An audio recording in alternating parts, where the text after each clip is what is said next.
Was sind steuerliche Fallstricke, wenn du als Rentner von Deutschland nach Südtirol ziehst? Mit dieser interessanten Frage wollen wir uns einmal in diesem Video näher auseinandersetzen.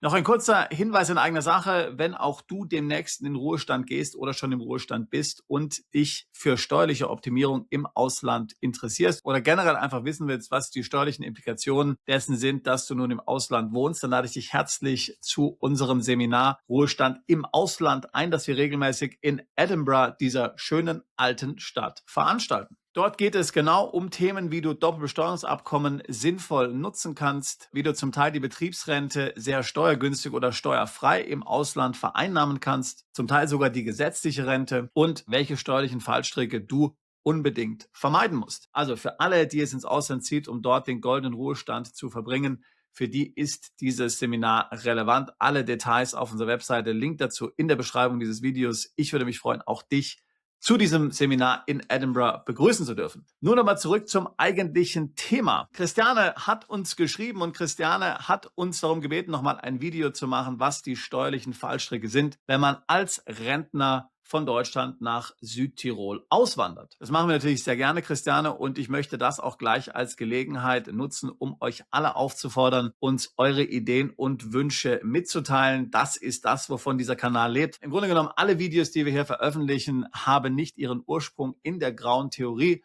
sondern haben ihren Ursprung in Beratungsgesprächen mit Mandanten im Tagesgeschäft, in der Beratung, oder die Ideen stammen eben aus unserer Community, aus Zuhörern und Zuschauern wie dir, die uns ihre Vorschläge und Ideen schicken. Geh auf unsere Webseite perspektiveausland.com. Unten links findest du die Möglichkeit, mit uns Kontakt aufzunehmen, entweder per E-Mail oder es gibt ein Formular, wo du ein Thema oder einen Gast vorschlagen kannst. Wir freuen uns über alle Zuschriften. Wir lesen garantiert alle Zuschriften. Natürlich können wir nicht zu jeder Idee ein Video machen, aber wenn es so eine interessante Idee ist wie die von Christiane, dann tun wir das natürlich gerne. Also, Christiane, los geht's. Zunächst mal, nach Italien auszuwandern ist natürlich für Deutsche extrem einfach. Italien ist in der Europäischen Union. Du brauchst in Italien kein Visum, kein Aufenthaltstitel. Du kannst einfach dorthin umziehen und dort leben. Das Gleiche gilt natürlich für alle EU-Länder. Steuerlich ist Italien natürlich ein Hochsteuerland, so wie Deutschland auch. Wir schauen uns nachher nochmal ein paar Steuersätze an. Das heißt, nach Italien würde man üblicherweise nicht ziehen, um jetzt Steuern zu sparen. Aber es gibt ein paar interessante Möglichkeiten, gerade für Rentner. Die will ich gleich nochmal kurz ansprechen. Aber generell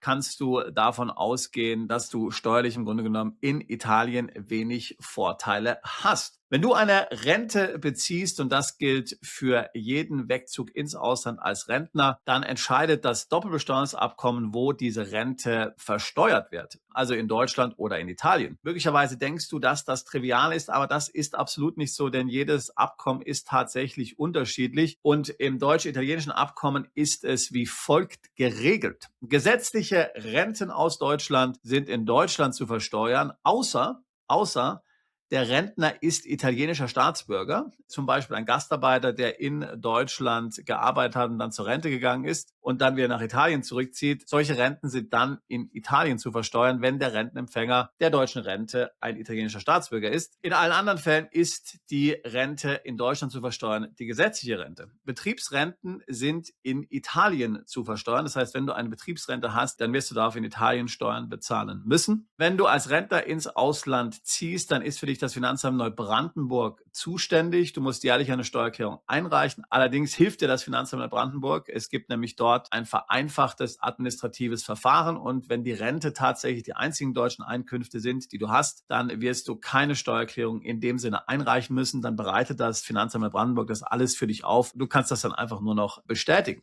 Du bist dann in Deutschland beschränkt steuerpflichtig, denn du bist mit deinem weltweiten Einkommen in Italien steuerpflichtig, aber mit deinen Deutschen eben weiterhin in Deutschland. Das heißt aber, dass in Deutschland auch der Steuerfreibetrag wegfällt und das kann gerade für Rentner natürlich ziemlich übel sein. Dann fallen schon mal rund 13.000 Euro steuerfreies Einkommen weg. Das heißt, du musst die Rente im Grunde ab dem ersten Euro versteuern. Das kann schon einen Unterschied machen von ein paar Tausend im Jahr, je nachdem, wie hoch einfach deine Rente ist. Man sollte daher immer prüfen, ob man in Deutschland freiwillig unbeschränkt steuerpflichtig bleiben kann. Dazu kannst du optieren, wenn du mindestens 90% deiner Einkünfte aus Deutschland erhältst und eben natürlich auch das Abkommen Deutschland das Besteuerungsrecht zuweist. Ein Beispiel: Hättest du jetzt zum Beispiel 10.000 Euro Rente im Jahr aus Deutschland, aber hättest dann noch 30.000 Mieteinnahmen aus Italien, dann kannst du die freiwillige unbeschränkte Steuerpflicht in Deutschland nicht nutzen, denn es sind ja nicht mindestens 90% deiner Einkünfte in Deutschland steuerpflichtig. Also das kannst du mit deinem deutschen Steuerberater anschauen, ob das möglich ist. Wie gesagt, das würde nur dann in der Regel funktionieren, wenn, wie gesagt, die deutsche Rente deine einzigen Einkünfte sind und du vielleicht noch deutsche Mieteinnahmen hast zum Beispiel. In puncto Krankenversicherung läuft es so: Wenn du gesetzlich in Deutschland versichert bist, du gehst als Rentner ins EU-Ausland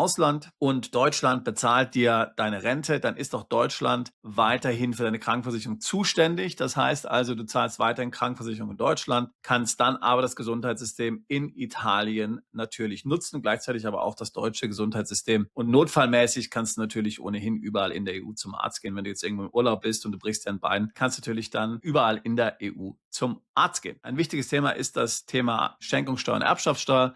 Du bleibst noch 5 Jahre in Deutschland unbeschränkt Schenkungs- und Erbschaftssteuerpflichtig. Anschließend wärst du in Italien unbeschränkt steuerpflichtig, wenn du jetzt deutsches Vermögen hast, deutsche Immobilien, die du vererbst, oder aber deine Erben in Deutschland wohnen, wird weiterhin deutsche Erbschaftssteuer fällig. Aber mal angenommen, das ist nicht so, nehmen wir mal an, dass deine Erben ebenfalls in Italien wohnen oder vielleicht in der Schweiz und du vererbst eine italienische Immobilie oder du verschenkst eine italienische Immobilie, dann hast du dort sehr günstige Erbschaftssteuern und Schenkungssteuern in Italien. Nämlich du hast bei Ehegatten und Kindern einen Freibetrag von 1 Million Euro und zahlst darüber nur 4% an Erbschaftssteuern und Schenkungssteuern. Bei Geschwistern und anderen Verwandten sind es 6% und bei fremden Dritten sind es 8%. Das ist schon sehr viel günstiger natürlich als in Deutschland bei der Erbschaft und Schenkungssteuer, gerade wenn man sich überlegt, dass das ja unsere hochkompetente deutsche Regierung mal wieder verschärfen, mal wieder anpassen möchte. Aber wie gesagt, wichtig ist natürlich, dass der komplette Kontext außerhalb Deutschlands sich befindet. Das heißt also, dass die Erben bzw. Beschenkten nicht in Deutschland wohnen dürfen und auch das vererbte bzw. verschenkte Vermögen nicht in Deutschland belegen sein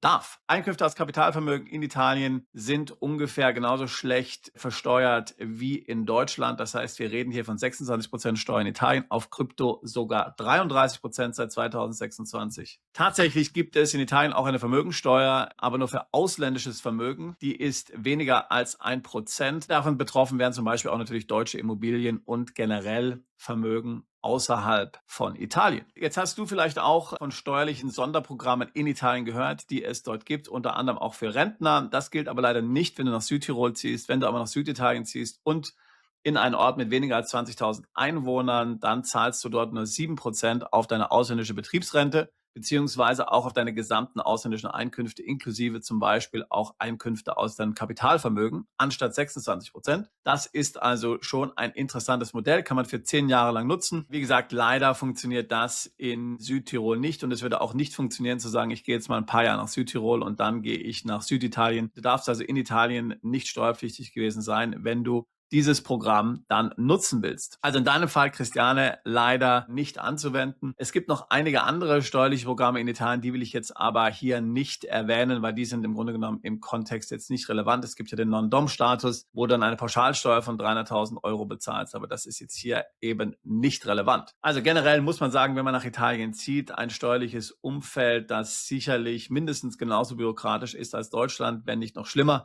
Steuerlich gesehen sicherlich nicht sehr viel interessanter als Deutschland, wobei das Thema Erbschaftssteuer und Schenkungssteuer tatsächlich interessant sein könnte, wenn man eben das Ganze so strukturieren kann, dass auch die Familie nicht in Deutschland wohnt und damit nicht von der deutschen Erbschaft und Schenkungssteuer betroffen ist. Ansonsten würde ich sagen, dass die größte Steuerfalle, gerade dann, wenn du jetzt nur die staatliche Rente hast, letztlich der Wegfall des Grundfreibetrages ist, wenn du unter die beschränkte Steuerpflicht fällst. Da muss man also richtig draufzahlen. Das heißt, hier sollte man überlegen, ob die freiwillige unbeschränkte Steuerpflicht in Deutschland eine mögliche Option wäre. So, wenn du Kapitalvermögen hast, dann würde ich dort potenziell weitere Steuerfallen sehen. In Italien ist es so, dass der gesamte Verkaufserlös zu versteuern ist. Also wenn du zum Beispiel jetzt in Deutschland lebst, vor 10 Jahren eine Aktie gekauft hast für 100 Euro, diese Aktie ist jetzt 1.000 Euro wert und du ziehst dann nach Italien und verkaufst sie in einem Jahr, wenn sie 1.200 Euro wert ist, dann musst du nicht Steuern zahlen auf die 200, sondern auf 1.100. Das heißt auch auf den ganzen Wertzuwachs, den du in Deutschland letztlich schon miterlebt hast. Das sind also Dinge, die du berücksichtigen musst, genauso eben natürlich auch wie